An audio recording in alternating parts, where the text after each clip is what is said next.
조선 후 궁열전.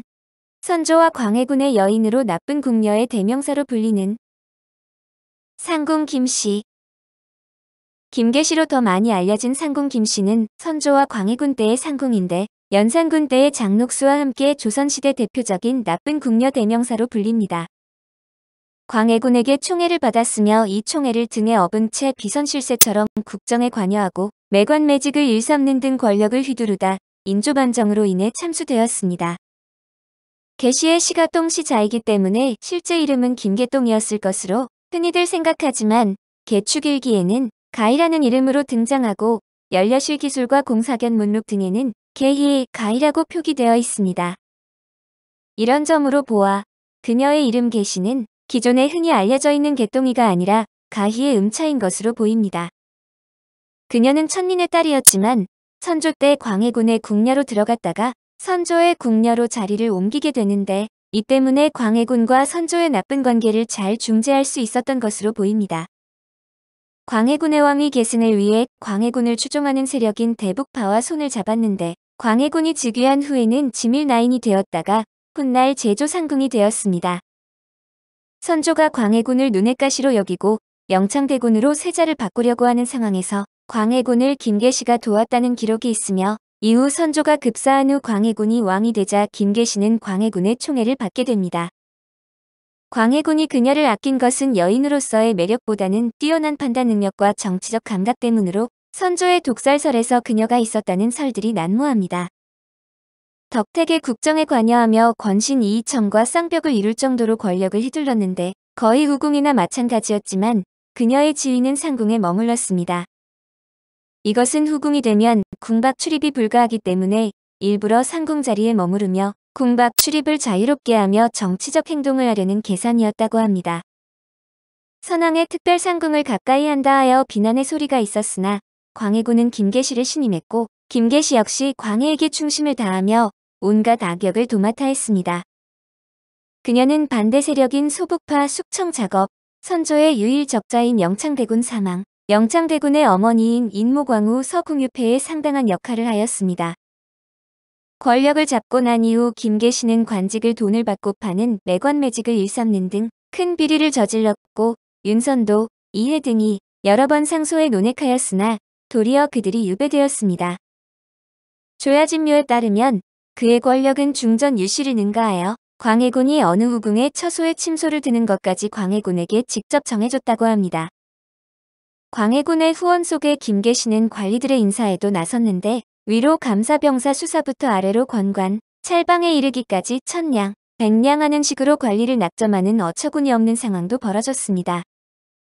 김상궁은 선조 때의 궁인으로 광해군이 총에 말하는 것을 모두 들어줌으로써 권세를 내외에 떨쳤다는 광해군 일기의 기록에는 광해군 후반 최고의 권력을 휘두른 김계시의 모습이 나타납니다. 광해군 정권 내내 국정을 농단한 그녀였으나 정작 마지막에는 광해군 편이 되지 못했는데 반정군의 포섭대, 김자점 등에게서 뇌물을 받은 김계시는 여러 차례 반정을 알리는 상소를 받은 광해군을 안심시켰다고 합니다. 이기와 김자점 등의 반역 모의를 알리는 전언에 대해 김계시는 광해의 손을 잡고 크게 웃으며 광해군에게 반정의 징표를 묵살하도록 했습니다. 그러나 김계시가 반정 세력과 내통하였을 가능성이 있지만 이에 대한 확실한 근거는 없는데 1623년 인조반정이 일어나자 김계시는 반정군에 잡혀 결국 참수되었습니다. 광해군 일기 중 조본 187권, 광해 15년 3월 12일 이민 5번째 기사, 1623년명 천계 3년, 반정이 일어나자 도망하여 의건 안국신의 집에 숨다. 왕이 대신 금부당상포도 대장을 부르게 하고 또 도승지 이덕형, 병조 판서 권지를 입직하게 하였다. 이반의 상소를 올렸으나 왕이 여러 여인들과 어수당에서 연애를 하며 술에 취하여 오랜 뒤에야 그 상소를 보았는데 역시 대수롭지 않은 일로 여겼다.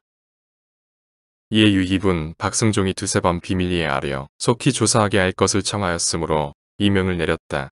대신 이하 관원들이 대궐에 나갔으나 대궐문이 벌써 닫혔으므로 비변사에 모였는데 비변사 당상들도 와서 모였다.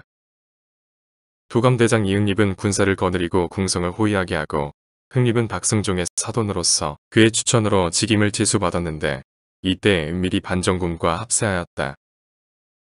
왕이 북쪽 후원의 소나무 숲 속으로 나아가 사다리를 놓고 궁성을 넘어갔는데 평상시에 궁인들이 후원에 긴 사다리를 설치하여 밤에 출입하기에 편리하도록 하였는데 왕이 이 사다리를 사용하여 궁성을 넘어갔다. 젊은 내시가 업고 가고 궁인 한 사람이 앞에서 인도하여 사복시 개천가에 있는 의관 안국신의 집에 숨었다. 왕이 국신의 집사람인 정담수로 하여금 나가서 변란이 일어난 것에 대해 탐지하게 하였는데 담수가 돌아와서 들은 것이 없다고 아뢰니 왕이 말하기를 혹시 이이첨이 한 짓이 아니던가 하였다. 왕이 이때 임치동 등을 신임하여 이첨의 권세를 억제하려고 했었는데 이분이 은밀히 왕에게 아뢰기를 이첨의 세력이 너무도 높으니 그가 꺾임을 받지 않고 변란을 일으킬 계략을 가질 듯 합니다라고 했기 때문에 왕이 의심했던 것이다. 김계시가 선조에게 이미 승은을 입어 특별 상궁이 되었고 광해군이 그녀를 총애하면서도 그녀를 자신의 후궁으로 삼지 못한 이유가 이 때문이라는 설이 있는데 사실이라면 아버지와 아들이 한 여자와 관계를 맺은 셈입니다. 야사에도 김계시를 침실로 들이려던 광해군에게 나이든 궁녀가 계시는 선조 대왕의 은혜를 입었다고 간언하자 광해군의 얼굴에 부끄러운 기색이 드러났다고 합니다. 광해군 일기정 초본 69권 광해 5년 8월 11일 병신 11번째 기사 1613년명 만력 41년 이이첨과 김상궁 계시에 관한 비교평가. 김상궁은 이름이 계시로 나이가 차서도 용모가 피지 않았는데 흉악하고 약았으며 계교가 많았다. 춘궁의 옛 시녀로서 왕비를 통하여 나아가 잠자리를 모실 수 있었는데 인하여 비방으로 갑자기 사랑을 얻었으므로 후궁들도 더불어 무의가 되는 이가 없었으며 드디어 왕비와 틈이 생겼다. 세자빈 박씨가 들어올 때 이이첨이 조국 필과 은밀히 왕에게 아뢰어 선발했다. 빈으로 들어오게 되자 박승종과 박자웅이 친정아비와 친정할아비로서 왕에게 총애를 받아 유이분과 더불어 세력을 끼고 이이첨을 견제하였는데 이이첨이 크게 한을 품고는 두통예로서 상궁의 아비와 관계를 맺어 상궁과 통하였다. 상궁이 인하여 이이첨 및 여러 관행가를 출입하였는데 매우 추잡한 말들이 있었다. 그의 직위와 언론은 이이첨과 대략 서로 비슷하였으니 항상 의분에 북받쳐 역적을 토벌하는 것으로 자임한 것이 비슷한 첫째이다. 그리고 상궁이 되어서도 후를 올려달라고 요구하지 않은 채 편의대로 출입하면서 밖으로 겸손을 보인 것과 이이첨이 항상 조정의 논의를 주도하면서도 전조의 장이나 영상의 자리에 거하지 아니하여 밖으로 염정을 보인 것이 비슷한 둘째이다. 뜻을 굽혀 중전을 섬기면서도 내면의 실지에 있어서는 헐뜯은 것과 이이첨이 저주하고 폐역한 일들을 모두 스스로 했으면서 남에게 밀어넘겨 도리어 토벌했다는 것으로 공을 내세운 것이 비슷한 셋째이다. 광해군의 영창대군 폐위 및 참살과 인목 대비 유패를 그린 개축일기에서는 중간 보스급 캐릭터로 나왔습니다. 1983년 MBC 드라마 조선 왕조 500년 시리즈에서는 5부 임진왜란과 6부 회천문에 연이어 등장하며 원미경이 연기했습니다. 1995년 KBS 드라마 서궁에서는 이영애가 연기했고 2003년 SBS 드라마 왕의 여자에서는 박선영이 연기했는데 김계시의 시각에서 개축일기를 새롭게 해석했습니다. 2012년 개봉한 영화 광해, 왕이 된 남자의 초반에 김계시를 연상시키고 광해군이 총애하는 안상궁이라 불리는 여인이 등장하는데 이엘이 연기했는데 김계시가 모티브였을지는 몰라도 진짜 김계시라 보기에는 어렵습니다. 2014년 KBS 드라마 왕의 얼굴에서는 조윤희가 연기했으며 2015년 MBC 드라마 화정에서는 김여진이, 2019년 TVN 드라마 왕이 된 남자에서는 민지아가 연기했습니다. 오늘 조선 후 궁열전은 선조와 광해군의 여인으로 나쁜 궁녀의 대명사로 불리는 상궁 김씨였습니다.